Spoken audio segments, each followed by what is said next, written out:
ছিল, সেই মহাসমাবেশও ছিল আগামী আসন্ন নির্বাচনকে কেন্দ্র করে। তাহলে বোঝা যায় আসন্ন জাতীয় সংসদ নির্বাচন শরণার্থী উদ্ধারের এরকম 100 মহাসমাবেশের চেয়েও গুরুত্বপূর্ণ। 100 মহাসমাবেশের চেয়েও কি গুরুত্বপূর্ণ।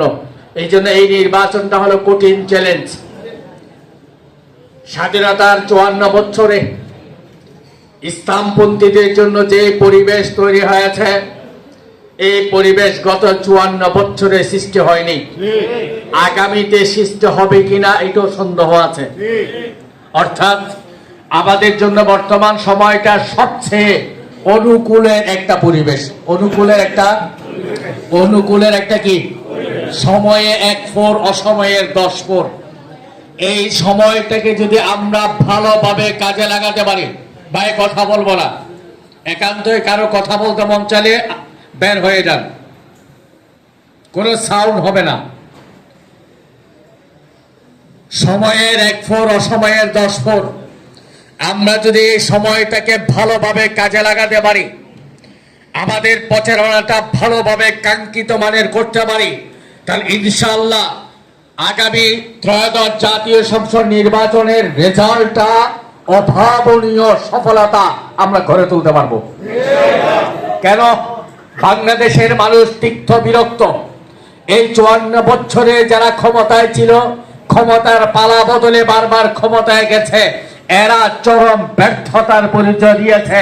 এটা জনগণকে এখন হাতে কলমে বুঝিয়ে দেওয়ার প্রয়োজন নেই। এরা জানে বুঝে,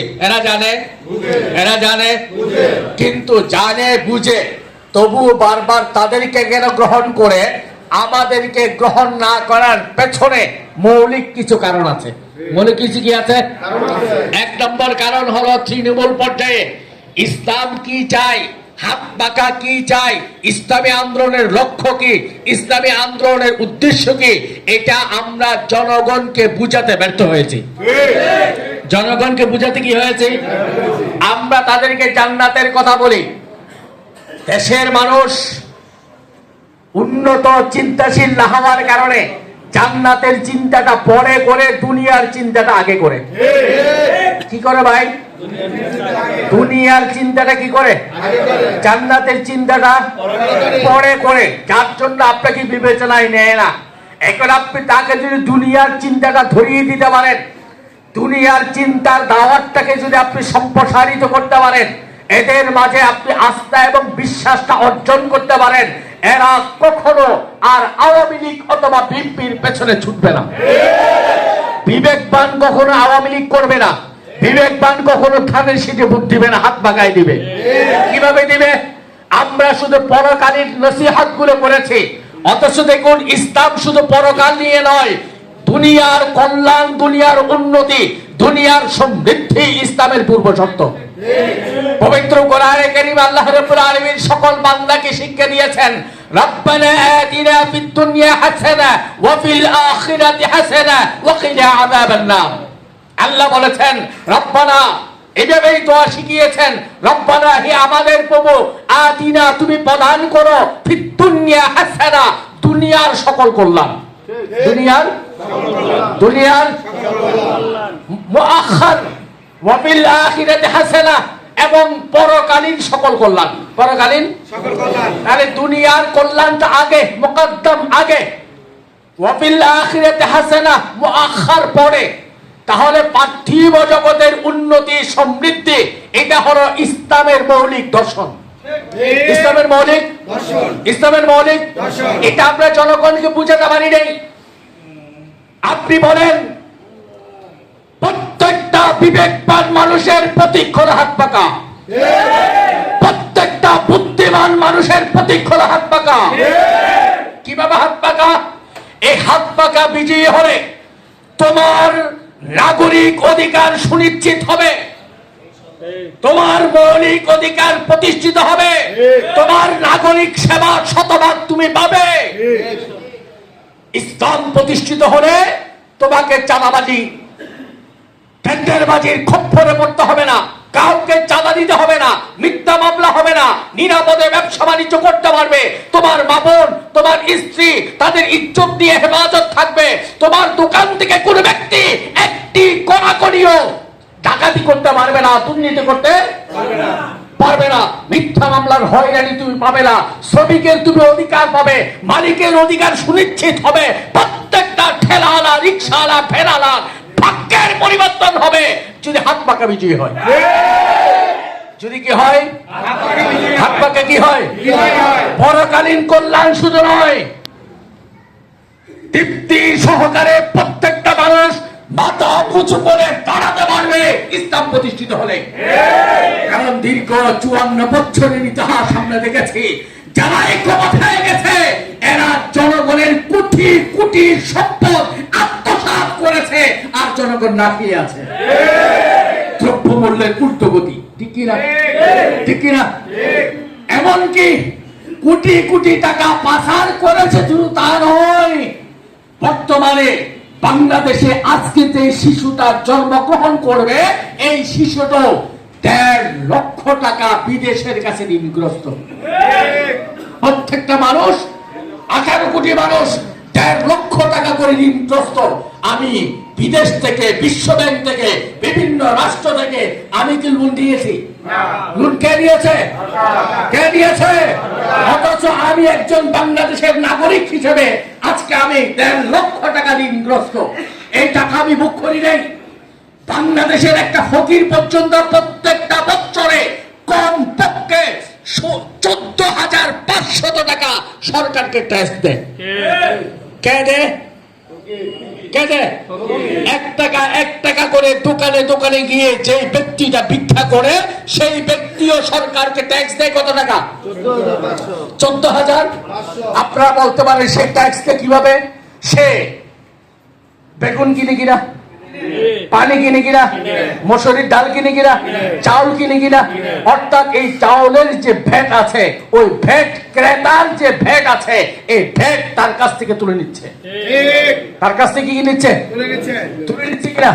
তাহলে বাংলাদেশের 54 বছরে মানুষ দুঃখে ঠুকে মরেছে, স্বাধীনতার স্বপ্ন ব্যর্থ হয়েছে। আমরা আমাদের অধিকার পাই নাই। আমরা আমাদের অধিকার পাই নাই।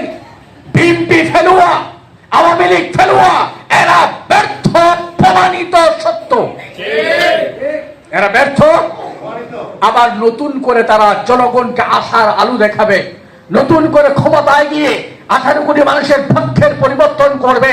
এটা শুধু মুখরোচক স্লোগান, বাস্তবতা ভিন্ন।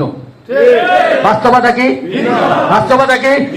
তাহলে হাত পাকা বিজয়ী হলে মানুষের শান্তি আসবে, মানুষের মুক্তি আসবে, মানুষের নিরাপত্তা আসবে, দেশ সমৃদ্ধ হবে, দেশ উচ্চ দেশে পরিণত হবে।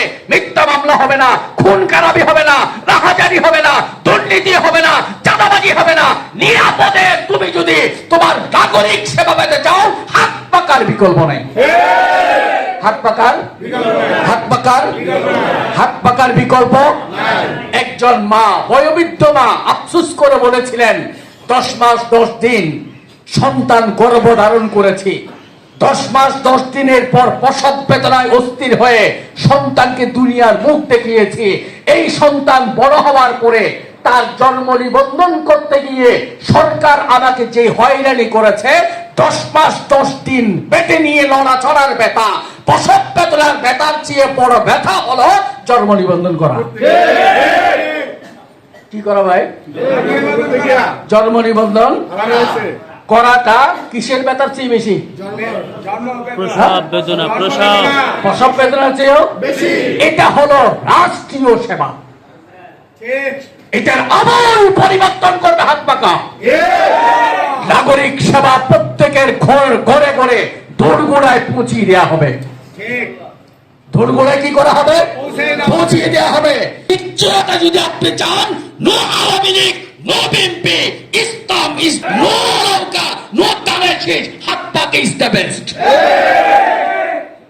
বুঝলেন নাকি বিষয়টা? এই জন্য প্রত্যেকটা মানুষকে প্রথমে দুনিয়া হাসানার দাওয়াত পৌঁছিয়ে দেন। মানুষের ভিতরে আস্থা তৈরি করেন। মানুষের ভিতরে আস্থা তৈরি করলে সম্ভাবনা জেগে উঠবে।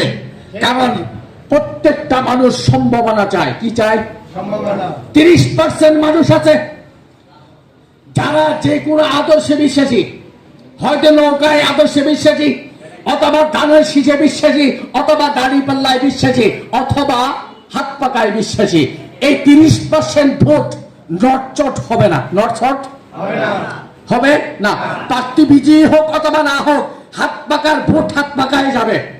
ঠিক না? ঠিক না? প্রার্থী বিজয়ী হোক অথবা না হোক, হাত পাকার ভোট হাত পাকায় যাবে।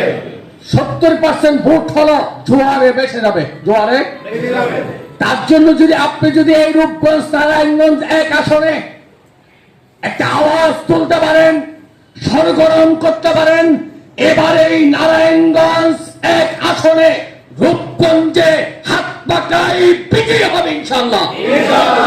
হাত পাকাই, হাত পাকাই, হাত পাকাই বিজয়ী হবে। এইটা যদি আপনার হৃদয়ে বসাতে পারেন, বদ্ধমূল করতে পারেন, আপনি যদি সাহসিকতার সাথে, বলিষ্ঠতার সাথে এই দাওয়াতটা রূপগঞ্জবাসীর মাঝে উপস্থাপন করতে পারেন, তার অবস্থা পরিবর্তন হবে। 70% অবস্থা কি হবে? 70% অবস্থা কি হবে? রিক্সাওয়ালা স্বপ্ন দেখবে হাত পাকাকে নিয়ে, ঠেলাওয়ালা স্বপ্ন দেখবে হাত পাকাকে নিয়ে, ভ্যানওয়ালা স্বপ্ন দেখবে হাত পাকাকে নিয়ে, অটোওয়ালা স্বপ্ন দেখবে হাত পাকাকে নিয়ে। কারণ সে 10 জনের মুখে শুনেছে রূপগঞ্জ হাত পাকা হবে। রূপগঞ্জ, রূপগঞ্জ ভাই বন্ধুগণ, আগামী ত্রয়োদশ জাতীয় সংসদ নির্বাচনে ইসলামী আন্দোলন অংশগ্রহণ করবে মানুষকে হাত পাকা চেনানোর জন্য না, দলীয় পরিচয়ের জন্য না, পার্টির পরিচয়ের জন্য না। এগুলো আমরা ইউনিয়ন পরিষদ নির্বাচনে করেছি, আমরা পৌর নির্বাচনে করেছি, আমরা ইতিপূর্বকার জাতীয় সংসদ নির্বাচনগুলোতে করেছি। আগামী ত্রয়োদশ জাতীয় সংসদ নির্বাচনে ইসলামী আন্দোলন নির্বাচন করবে বিজয়ের জন্য। কিসের জন্য ভাই? কিসের জন্য ভাই? কিসের জন্য? বিজয়ের জন্য। বিজয়ের জন্য নির্বাচন করলে এই রূপগঞ্জবাসীর প্রত্যেকটা দায়িত্বশীলকে অন্তরে বোঝাতে হবে, হাজামূল পরিবেশে গঞ্জে হাত পাকায় বিজয় হবে ইনশাআল্লাহ। বলেন বলেন হাত পাকায়, হাত পাকায়, হাত পাকায়, হাত পাকায় বিজয়ী হবে। হাত পাকায়, হাত পাকায়। আপনার স্ত্রীকে গিয়ে কথা বলেন, আপনার মাকে বলেন নিজের হাত পাকায় বিজয়ী হবে। হাত পাকায়, হাত পাকায়। তখন আপনার মা বলবে যে হাত পাকা যেহেতু বিজয় হবে, আপনি সময় দাও, তুমি সময় দাও। বলবে কিনা? যদি সম্ভাবনা না দেখে তখন আপনার স্ত্রী বলবে শুধু শুধু মেহনত করার দরকার কি? বলবে কিনা? বলবে কিনা? তাহলে বদ্ধমূল করে নেন, রূপগঞ্জে কি বিজয় হবে?